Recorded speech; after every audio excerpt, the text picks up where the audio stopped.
Before we sing our final song and our fight song, I'd like to thank each and every one of you for coming this evening. You have been sitting so nicely. I do appreciate it. Thank you, those people who are listening.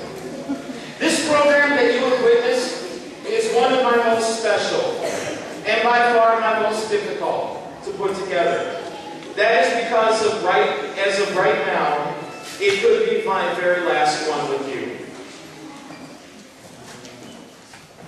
Myself and my fellow art, phys ed, and music specialists still have not received word about the situation of our positions in Toledo Public Schools.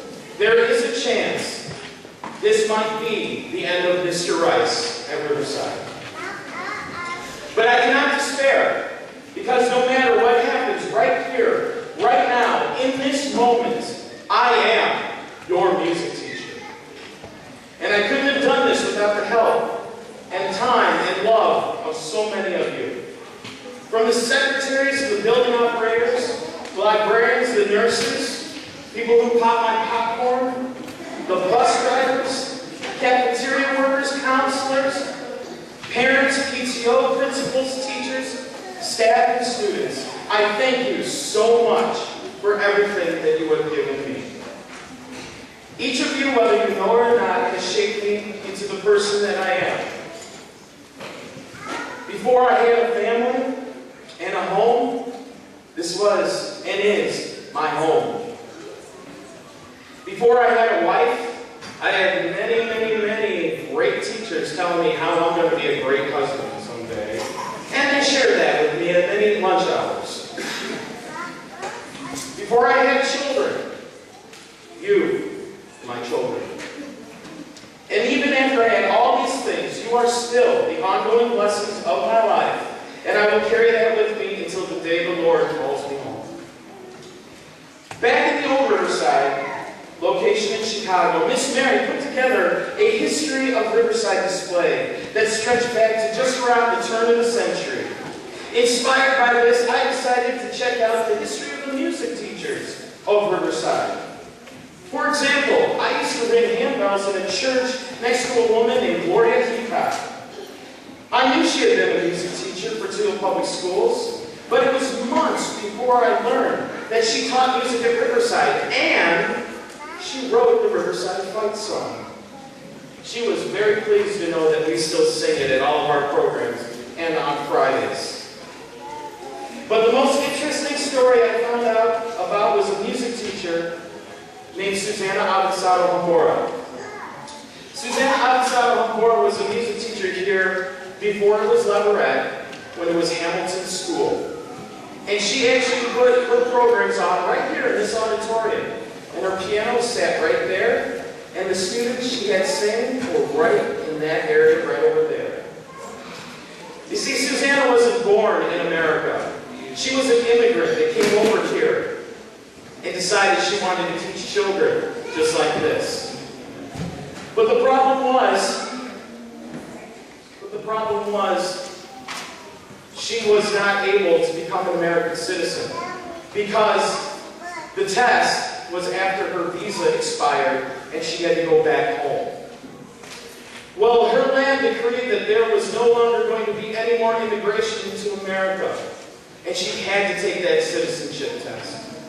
So she wrote letters. She started with the State Department, the Department of Immigration. She went to her congressperson. She went to the Senate.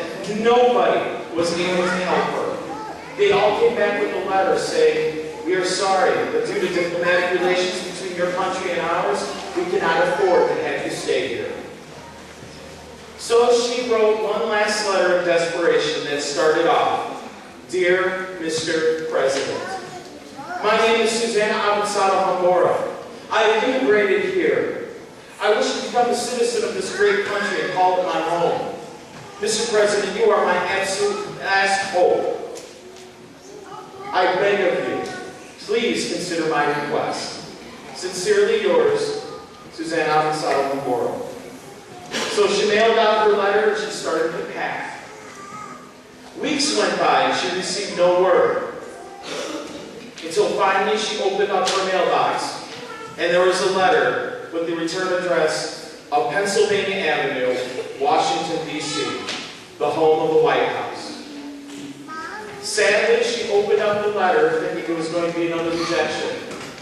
But instead, she found these words. Dear Miss Hambora, I reviewed your letter of request to have your visitor's visa turned into a permanent one so you can become a citizen of our great country. I am happy to inform you that this request is approved. Miss Hambora, we need more women. We need more teachers. We need more Americans like you. Miss Hambora, let me be the first to tell you, welcome home. And so she stayed. She taught music. Eventually she left Hamilton and she went to a place called Crossgates. And upon completion of her career, when she died in 1998, they dedicated the stage to her and gave her this plaque. And it reads, Beloved teacher of music who touched the lives of so many at Crossgates, in memory of. But it doesn't read Susanna Avocado Hambora. It reads her married name, which is Mrs. Susan Rice. And Susan Rice is my mother.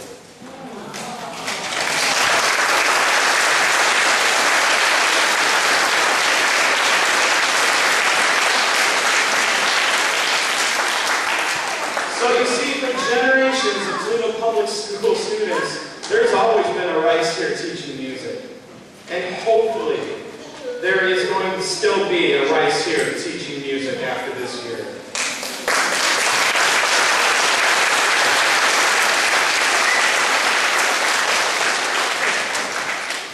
I'm trying to get through this. Because with every song, every note, every smile, every program, every musical, every piece of art, every math problem, every sentence, every story that comes out of these children, that is the reflection of Riverside. So, people ask me, why are you a music teacher, Mr. Rice? Is it because you want to carry on the family business? And I have to say, yeah, maybe. However, my personal reason why I am your music teacher is because I get to see the world through the eyes of these children. And this is the last song we will have at the conclusion of our program. Thank you very much, everybody, for coming out.